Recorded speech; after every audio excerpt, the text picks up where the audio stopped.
Hey everyone, Henry from Smoky Hills with one of the most common themes or issues that a person can have out on the ice, and that is either troubleshooting a furnace or even maybe making sure things go right. So what I really want to take some time with today is to go through some of the functions of the furnace, how to identify them, what some of the common problems that we see, and what some of the things that's just really not a problem. We have a full service center here at Smoky Hills and Park Rapids, so we do tend to take a lot of phone calls because we're open 7 days a week. We do take a lot of phone calls where people ask us, why is this not working, or how can I fix this, or what's the best way to do something. And you know what? A lot of times just having a little bit of knowledge on this issue can go a long way. Now, I always recommend having a backup heat source if you're going to be out in the middle of nowhere. It's just a really good idea. And then there's also a couple of products that I would recommend that you take with you. First one I have in my hands is a thermostat. Now, there's different kinds of thermostat. This is the actual Suburban thermostat that does come with the furnace, and this is what you're commonly going to see in ice castle fish houses. Now, I know there's some customers that have been using a new Lux thermostat, which is an electronic thermostat. I personally have not tried that one yet. I'm going to try it this season, and I'll report back on it. It's just really hard for me to recommend something I haven't used myself, but I'm hearing good things about it. But what we're going to do is we're going to talk about the standard thermostat a little bit today. Now, I would have an extra of these. They're inexpensive. They're less than $20. It's always a good idea to have one of these. Next one that I'm going to show everybody here is, anybody that's ever had trouble with one of these would know what they are. And these are limit switches. The one that's kind of the diamond shape is going to be for a 20,000 BTU Suburban furnace. And the one that's kind of a squared front is going to be for a 30,000 BTU Suburban furnace. Now, what these do is they pretty much let the propane through. So it's telling the furnace to whether or not open up the propane and let it go. It's kind of a safety feature. And there's a pretty good way to find out whether or not it's a limit switch. And I'll touch on that in a second. Now, I would not recommend doing this yourself. I would recommend having an extra one, because if you're in the middle of Lake of the Woods, you can find a technician or somebody that's certified to help you out with one of these. But this is definitely something that I would take with me. Once again, less than $20 for one of these parts, and they can save a weekend trip if something goes wrong. You know, we put these units through a lot of punishment. Better to be prepared. I don't think the mentality of nothing's ever going to go wrong is the best one to have. I personally believe be prepared, and then the gods will smile upon you and you probably won't have any issues. So, let's start with the furnace. And we're just going to go to the back right here. And most of these furnaces are obviously bolted right underneath the oven or the cooktop. You might just have the cooktop, but it's going to split. The propane is going to split right behind this unit. It is kind of tough to tell which size Suburban you have by just looking at it. The easiest way for me to tell in most cases is that a 20,000 BTU furnace is going to have 2 vents, whereas the 30,000 BTU furnace is going to have 4 of these vents to pretty much push out that heat. So the first thing I'm going to do, what I tell all my customers that come through is I'm going to make sure that I have propane in the house. It seems silly, but if I don't have propane going to my cooktop, I probably don't have propane going to my furnace. So the easiest way to do that essentially is I'm just going to go and I'm going to light one of these burners. And what I'm going to do is I'm going to make sure that it's burning pretty good. It's going to do a couple of things. It's going to purge the lines, the air out of the lines, and it's going to make sure that I have gas flow in here. Now, I would not recommend leaving these on at night. Use your furnace. That's why you have the carbon monoxide and a vented furnace. But I'm going to leave this one on just for now so I can demonstrate a couple of things. So, I have propane coming into the house. The next thing that I'm going to do is I'm going to head over to my thermostat, whichever thermostat I might have, and I want to show the original. The first thing that I tell a lot of people is you got to be careful with this. You see I'm on right now. That's not off. That's going to be off. So you want to make sure you turn it off all the way. So I'm going to hit this. First thing you're going to notice is that the fan starts up. And then you're going to wait a couple of seconds here.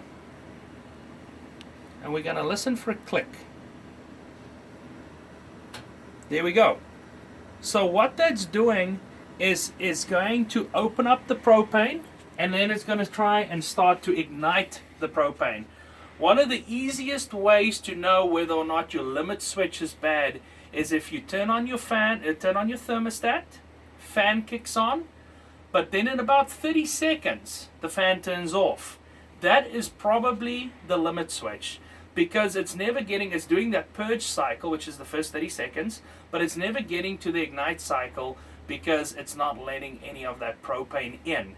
Now, if your igniter's not working, you might get past that first 30 seconds where the fan is blowing, and then it's looking for propane, it's trying to ignite it, but it's not finding any propane, then it'll shut down. So pretty simple. Igniter, probably more after a minute. Limit switch is probably going to turn off the fan within the first 30 seconds. Obviously depends on a lot of factors, but that's kind of a common, pretty good guideline. Second one that we see, this is really common, and Jake, I want you to come up pretty close here to this thermostat. Out of everything in the house that could potentially make for a troublesome event would probably be the thermostat. Luckily, it's also one of the simplest to troubleshoot. So what I'm going to do is I'm just going to start by pulling this off. And you're going to see, here's where you adjust your cycles right in the minute, just how long it's going to run. And then on the left here, you have two wires. There's literally just this red wire and this white wire. And all these wires do is this is a break where the thermostat is.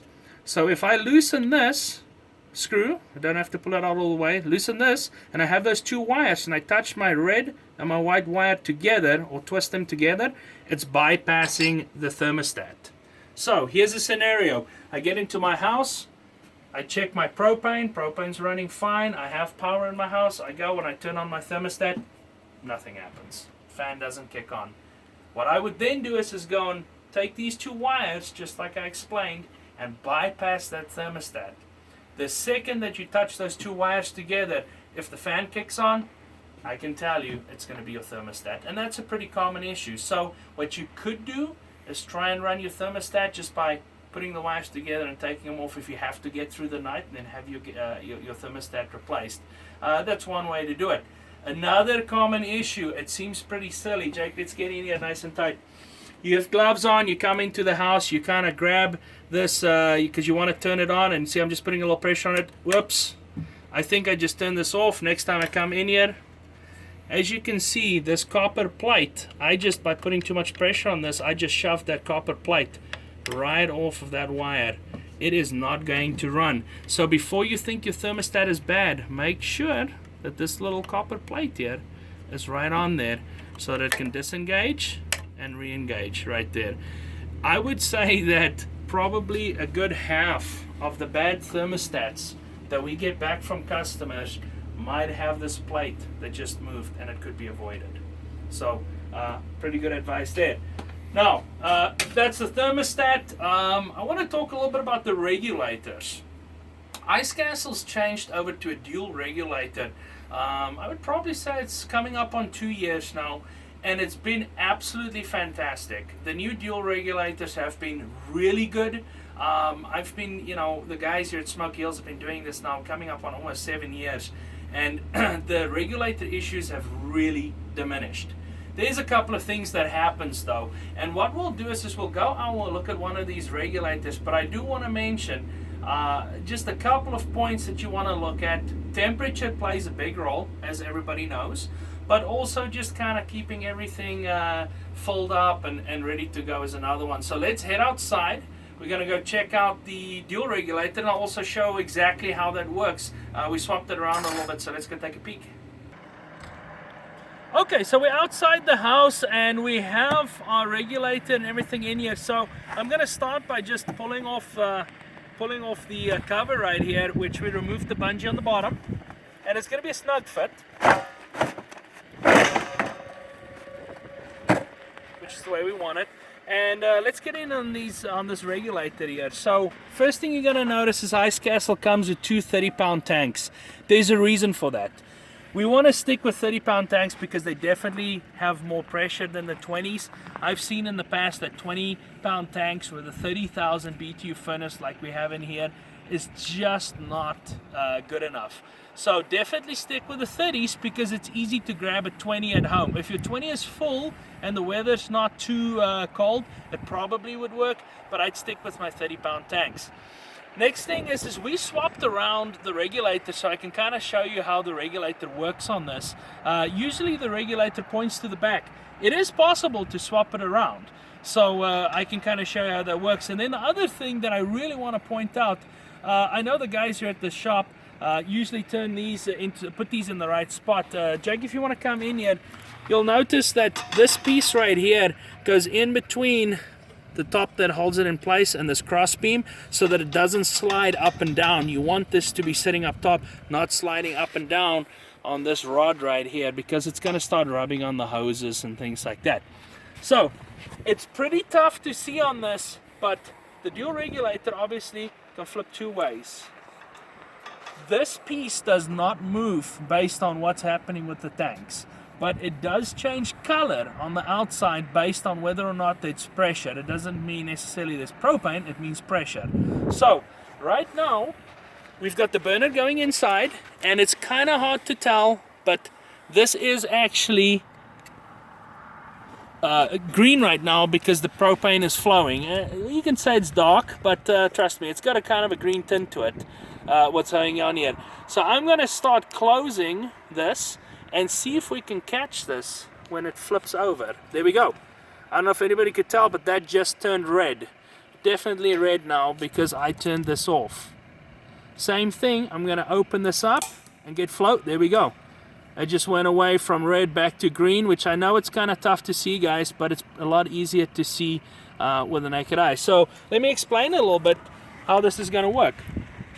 If you have both of these tanks open, the way that this is facing, it's going to turn green, and the way that this is facing, it's going to use that tank first. Now, if that tank happens to run out of propane, it's then going to start using the secondary tank. The easy way to know whether or not a tank is out of propane is just to close one and see if it's still green. So if this tank is closed and there's still propane in this tank, it's going to be green. So a pretty simple way to do this. We've had pretty good luck with these new regulators. One of the things that I can say, sometimes you get airlocked. It's not very common, but if you have big swings where you're going from a day where it's extremely cold to the next day it's really warm, or it's really warm and it's going extremely cold, you might get it vapor locked. One of the good tips the guys always tell me on the lot, just close your propane, close up all your tanks, take one of the hoses off, let the pressure out of everything, close it back in, and then slowly open up all your tanks again. And that's probably going to get rid of that vapor lock that you might have in the lines. Now, that being said, a lot of the slightly older fish houses, not very old, maybe more than 2 years, might have a single regulator on. I would highly recommend upgrading to a dual regulator. It's very simple to do. It just attaches to your current setup. You just take out the bottom line and attach the new dual regulator and attach it to both your tanks. The great thing about that is you can then take that single regulator, put it in your house, and have it as a backup. If you currently do have a dual regulator and you're going to take some big faraway trips, I would highly recommend getting a spare regulator. You just never know. They can go bad, and sometimes they'll last for 10 years. It's just really hard to say. Second thing is if you do need a regulator in the middle of nowhere, make sure that it's not a regulator that you're buying for your barbecue grill. These will not work. You want to get a regulator from one of Ice Castle's dealers, or maybe somebody that handles Suburban furnaces, so you know that it's the right style. With that, I hope that helps at least one or two people have a more enjoyable experience on the ice. I know we're all very excited to get out on the ice. I'm antsy. I want to get out there and fish, and we want to make it fun. We always encourage everybody to comment on these videos. That's what the ice fishing community is. That's how we're going to learn. I also want to say thank you to the ICOG group. I see there was a pretty good thread on there asking about furnaces. If there's more questions that people have, ask them. We'll see if we can do a video on it, or if I got something wrong, you're welcome to tell me as well. I'd like to know about that as well. But for the most part, let's get out on the ice. Let's have a nice, safe trip and catch a lot of fish. Thank you. Yeah.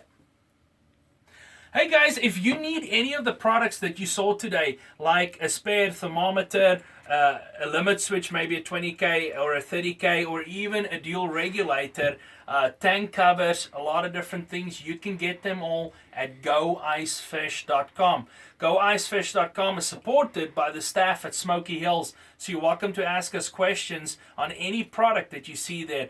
Also, we ship really quick, and it's free shipping over $49. So if you need any of these products, remember, goicefish.com.